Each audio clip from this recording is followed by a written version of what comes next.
Diversificar investimentos visando a preservação do poder de compra no longo prazo é um dos principais objetivos que os detentores de grandes portfólios têm em suas estratégias.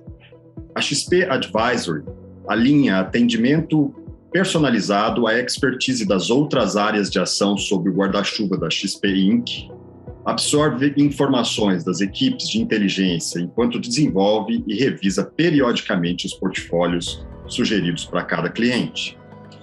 Composta por membros qualificados dos escritórios da XP Private em São Paulo, Nova York e Genebra, a área ainda é responsável pelo gerenciamento discricionário de estratégias locais e offshore, opções pensadas para investidores que procuram um modelo de aplicação robusto, ideal para ampliar e preservar seu capital. Todas essas frentes contam com a assessoria de uma equipe de especialistas e o respaldo da estrutura de uma empresa sólida que garante segurança nas tomadas de decisão. Hoje, para falar um pouco mais sobre essas possibilidades e explicar o funcionamento da XP Advisory, eu converso com o Arthur Beachman, CFA e CIO da XP Private. Muito bem-vindo, Arthur. Muito obrigado por estar com a gente. Poxa, obrigado, Edward. É um prazer enorme, uma honra estar aqui com vocês hoje. Muito bom, Arthur. Então, para a gente começar a nossa conversa, eu queria pedir para você contar para a gente o que é a XP Advisory e qual é o perfil de clientes que ela atende. A XP Advisory é a gestora, a célula de gestão de portfólios customizados, tá? De portfólios de larga escala customizados, tá? Então, um dos nossos princípios básicos é a customização de portfólio para clientes de larga escala, seja ele um cliente institucional, seja ele um cliente de alta renda. Tá? E o princípio básico por trás disso é que o portfólio ótimo para mim não é o portfólio ótimo para você, que não é o portfólio ótimo para outra pessoa. Então, a gente cria portfólios customizados, individuais, não são fundos condominiais, são portfólios criados para atender às necessidades específicas de cada um dos nossos investidores. Tá? Esse é o DNA da XPA, como a gente a chama, né? A XP Advisory. Tá? E o que está por trás disso é um grupo muito grande de gente, como você falou, São Paulo, Rio, Miami, Nova York, Genebra, um grupo muito grande de gente aplicando inteligência à gestão desses portfólios, aplicando inteligência, tentando entender a situação global, tentando entender a situação brasileira e tentando entender o que isso impacta nos preços dos ativos e qual é o portfólio ótimo para cada um dos nossos clientes. E como é que funciona a alocação de recursos realizada pela equipe da XP Advisory? Vocês trabalham também com análises e recomendações de produtos financeiros que não são oferecidos pela XP?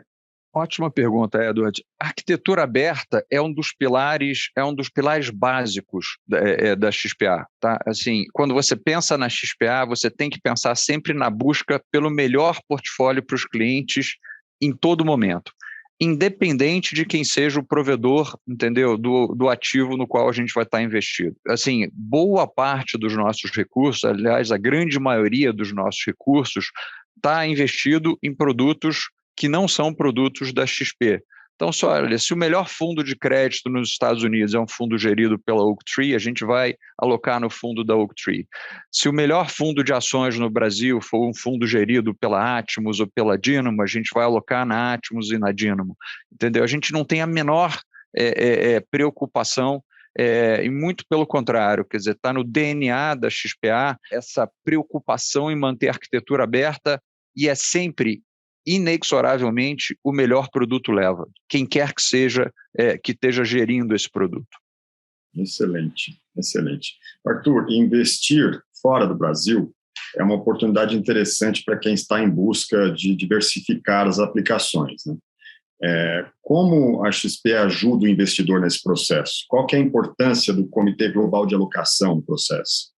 Perfeito. Deixa eu dar um passo para trás, Eduardo, porque esse é um ponto super importante que você levantou. De verdade, as pessoas pensam muito no Brasil, historicamente, em investimento no Brasil como eu estou otimista ou estou pessimista no Brasil, então eu tenho que oscilar o meu percentual de ativos alocados fora do Brasil. Não é nada disso, gente. A alocação internacional hoje em dia ela completa muito bem um portfólio brasileiro, independente se você está super otimista ou super pessimista com o Brasil, tá? Por que isso acontece? Hoje em dia, a gente está vendo um negócio super interessante, Eduardo, que é a mudança do padrão de criação de riqueza no mundo. Tá? Antigamente, entendeu? Os grandes capitalistas, e aí estou falando da virada do século XX da virada do século XX, basicamente, os grandes capitalistas eram detentores de ativo físico, ou seja, o jeito de você ser um grande capitalista era você ter uma ferrovia, era você ter, entendeu, um alto forno, era você ter uma refinaria, né? Hoje em dia, os grandes capitalistas são os detentores de capital intelectual. Então, a gente está vendo o surgimento de um novo modelo de negócios.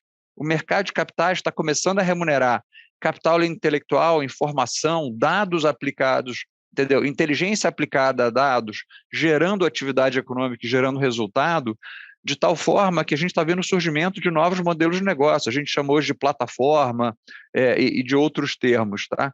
Então, o que acontece quando você olha lá para fora? Esses modelos estão mais avançados lá fora do que eles estão no Brasil. Hoje em dia, a gente já tem o surgimento no Brasil de algumas plataformas. Você tem Mercado Livre, você tem a própria XP, né? Então, assim, mas esses modelos estão super avançados lá fora. Então, você poder capturar uma parte do valor que está sendo criado por esses modelos que ainda não estão disponíveis, listados aqui no Bovespa, por exemplo, faz todo sentido do mundo. Você agrega mais retorno para o mesmo nível de risco do seu portfólio. Então, assim, a diversificação internacional, ela tem no cerne a hipótese de que o Brasil não tem o monopólio das boas empresas, né? Que é verdade, a gente tem ótimas empresas no Brasil, mas a gente não tem todas as boas empresas do mundo. Então, você poder investir nos grandes ganhadores do capitalismo global faz todo sentido. Segunda parte da sua pergunta, qual é o papel do Comitê Global de Alocação, o GAAC, nisso, né?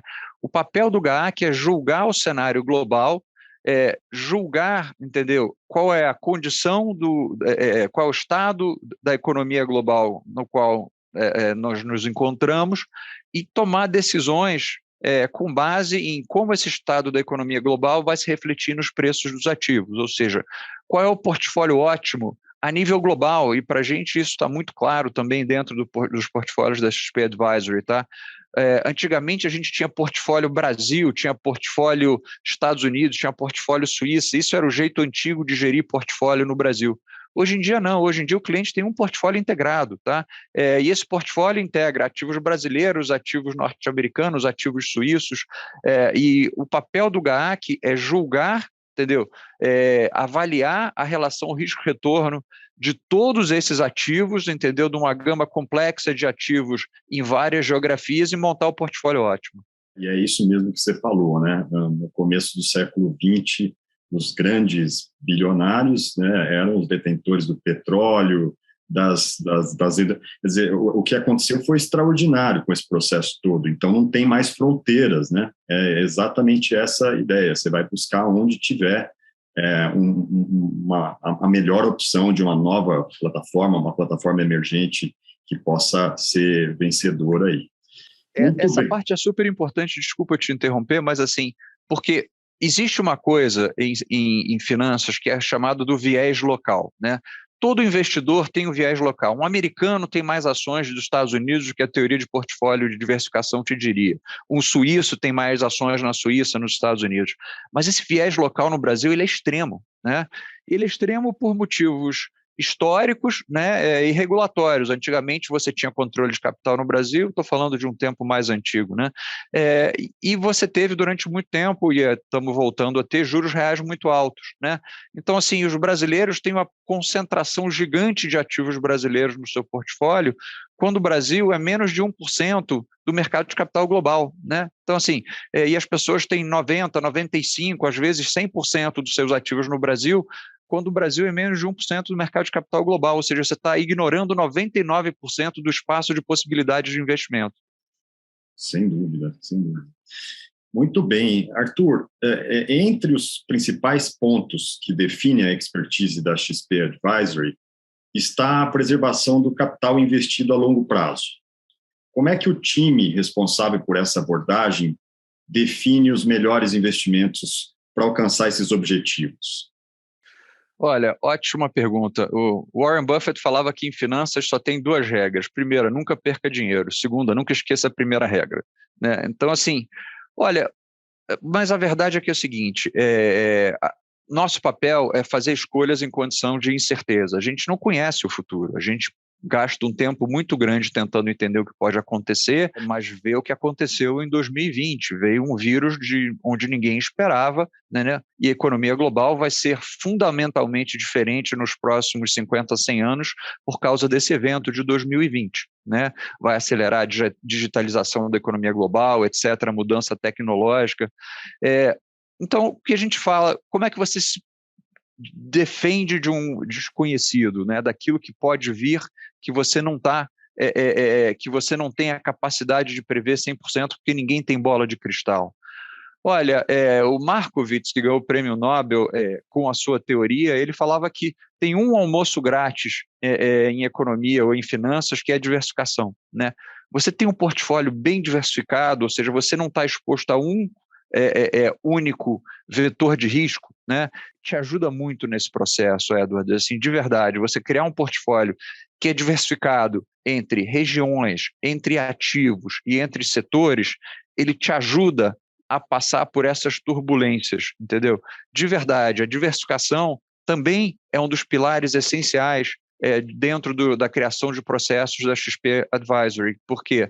Porque a gente precisa desses amortecedores, a gente precisa que, poxa, caso a gente sofra um choque no Brasil, os ativos nos Estados Unidos performem de outra forma. Caso você sofra um choque num setor determinado, outro setor se beneficie. A teoria de diversificação de portfólio te dá essa vantagem. Então, assim, uma das formas essenciais primeiro, você ter um processo de análise ultra sólido. Segundo, você ter um processo de construção de portfólio, entendeu? Sólido e, de certa forma, você manter esse processo ao longo do tempo, ou seja, você ter a disciplina de manter o processo. Um dos maiores erros que os investidores cometem é buscar o ativo da moda. Agora está na moda isso, agora está na moda criptoativo, agora está na moda isso. E você vai mudando o norte da tua gestão de portfólio de acordo com os ventos da vez, né? O Sêneca falava que, para quem não sabe onde quer chegar, não tem nenhum vento favorável, né? Então, assim, de verdade, o que a gente tem que fazer é manter, entendeu? Uma disciplina, manter o norte. A gente sabe exatamente onde a gente quer chegar em termos de objetivo de retorno dos portfólios, tá? E ter um portfólio diversificado que te ajuda a passar por todas essas chuvas e trovoadas que são constantes no mercado de capital, é a natureza do mercado. Excelente. Esse ano a gente discutiu aqui muito a agenda ESG, né? A preocupação com o impacto ambiental, social e de governança nas atividades das empresas mundo afora, e essa é uma agenda cada vez mais importante. A gente sabe o quanto as gestoras de fundo no mundo inteiro olham para esse tema como algo essencial. E recentemente a XP Advisory renovou as diretrizes de investimento para uma proposta ainda mais focada em ESG. Eu queria que você explicasse para a gente, Arthur, qual que é o impacto desse direcionamento no portfólio dos clientes. Olha, Eduardo, também ótima pergunta essa. A gente já caminhou e a gente vai ser líder na implementação, entendeu? Na integração daquilo que a gente chama dos aspectos ESG nos portfólios. De tal forma que daqui a alguns anos, Eduardo, você não vai ter mais portfólios ESG e não ESG. Você só vai ter portfólios que incorporam todos os guidelines necessários para você ter um portfólio socialmente justo, né? Vamos colocar assim. Tá? Durante muito tempo, só me permita fazer uma digressão rápida, assim, as pessoas se diziam assim, não, eu tenho um portfólio ESG e eu tenho outro portfólio, e essas duas coisas não se falavam. O que a gente descobriu e o que a academia está descobrindo mais recentemente, né, é que você incorporar aspectos ESG, ele aumenta o retorno ou ele diminui o risco do teu portfólio, tá? Então, não tem mais um trade-off, olha, eu vou abrir mão de alguma coisa para ter um portfólio ESG, muito pelo contrário, tá? A gente, como sociedade, durante muito tempo, os economistas, e aqui vai ficar uma parte um pouco mais técnica, mas os economistas têm uma coisa que chama externalidade, né? que é uma coisa que você produz e que não tem custo. Por exemplo, toda vez que um alto forno, entendeu, produz aço e que ele joga CO2 na atmosfera e a gente não cobra ele por esse CO2, esse CO2 impõe um custo em mim, em você. Por quê? Porque o ar que a gente respira é mais poluído, né? Só que a gente nunca colocou isso dentro da função de custo desse alto forno. Isso foi um erro, né? E a teoria econômica já nos mostra que a gente lida mal com externalidades, né? Tanto positivas quanto negativas. Nesse caso, uma externalidade negativa. O que a gente chegou à conclusão agora é que a gente como sociedade, né, não é só a XP, a gente como sociedade chegou à conclusão que, olha, não dá para mais ignorar esses aspectos, tá? Uma empresa ela tem que incorporar várias outras funções de utilidade, ela não tem que só maximizar lucro para o seu acionista, ela tem que maximizar lucro para o seu acionista levando em conta, entendeu? Uma série de outros aspectos, tá? E nisso a XP vai ser, e a XPA está sendo pioneira, né? E incorporar dentro da nossa análise, olha, essa empresa, porque o que vai acontecer no final das contas é que isso maximiza retorno, entendeu? Não tem empresa que trate mal seus empregados, uma empresa que seja, entendeu? Que discrimine seus empregados, que performe bem ao longo do tempo. Por quê? Porque você vai ter uma força de trabalho pior. Não tem uma empresa que tenha uma governança ruim, ou seja, que não responda bem às demandas dos seus acionistas, que performe bem. Por quê? Porque você vai ter uma empresa maximizando alguma coisa que não aquilo que é o desejo dos seus acionistas. Você não vai ter uma empresa, entendeu, que polua, entendeu, ao longo do tempo, impunemente, que maximize retorno, que performa bem. Por quê? Porque a sociedade já chegou à conclusão de que a gente vai ter que limitar o nível de poluição de forma que a gente possa perpetuar, entendeu, a espécie ao longo do tempo. Então, assim, essas coisas começam a se juntar. Você tem um portfólio que vai performar muito bem e um portfólio que vai seguir esses critérios ESG, eles vão ser a mesma coisa, tá? Então, no futuro, não vai ter portfólio ESG no portfólio não ESG. No futuro, vão ter só portfólios. E da mesma forma que a gente aplica os critérios de análise de competitividade, de como é que uma empresa, entendeu, responde a desafios competitivos, de como é que ela cria valor para o seu acionista, a gente vai entender também e incorporar valores de como é que essa empresa cria valor para uma sociedade. Excelente, Arthur, excelente. Isso é um caminho sem volta e a gente está chegando aqui no final do nosso papo, mas ainda falando sobre futuro, eu queria que você explicasse aqui para a gente qual que é o tamanho das operações da XP Advisory e quais que são as perspectivas de crescimento para os próximos anos. Olha, isso é uma coisa do qual a gente muito se orgulha. A gente está chegando aos próximos dos 50 bilhões de reais de ativos sob gestão, né? Então a gente já é uma gestora bastante grande e o objetivo é, no período de curto mais breve possível, superar os 100 bilhões de reais de ativos sob gestão, tá? Eu acho que isso aí assim, é a parte que mais me deixa orgulhoso dentro desse processo inteiro. Isso é fruto de ter montado um time. E aí o mérito não é meu, o mérito é todo do time, entendeu? Que funciona muito bem junto, entendeu? Porque é um desafio, de você fazer pessoas que estão aqui em São Paulo, no Rio, em Miami, Nova York, na Europa, fazer o time todo funcionar junto, né? Pegar todos esses cérebros que estão na XPA, é um grupo super grande de pessoas, né? Fazer esses cérebros todos funcionarem juntos em prol do cliente é uma coisa da qual a gente muito se orgulha, tá? Então, os números agora, a gente espera fechar o ano muito próximo de 50 bi de ativos sob gestão, tem uma chance razoável da gente já chegar a 50 bi de ativos sob gestão, e o objetivo é passar de 100 bi o mais cedo possível. Muito impressionante, os números são muito impressionantes. Arthur, parabéns pelo teu trabalho, muito obrigado pela tua participação hoje aqui conosco, o papo ilustrado que você trouxe aqui, muito interessante. Certamente a gente entende hoje muito melhor, entende agora muito melhor como funciona a XP Advisory. Foi um prazer recebê-lo aqui, Arthur. Muito obrigado, Edward, muito obrigado a todo mundo que está assistindo a gente. Poxa, um bom ano, um ano com muito sucesso e especialmente muita saúde para todo mundo. E muito obrigado a você que nos acompanhou até aqui nessa conversa. Se você quiser saber ainda mais sobre o que a gente estava falando aqui, eu te convido a acessar a página do YouTube da XP Private, tem muito mais coisa lá, tá? Um grande abraço e até mais.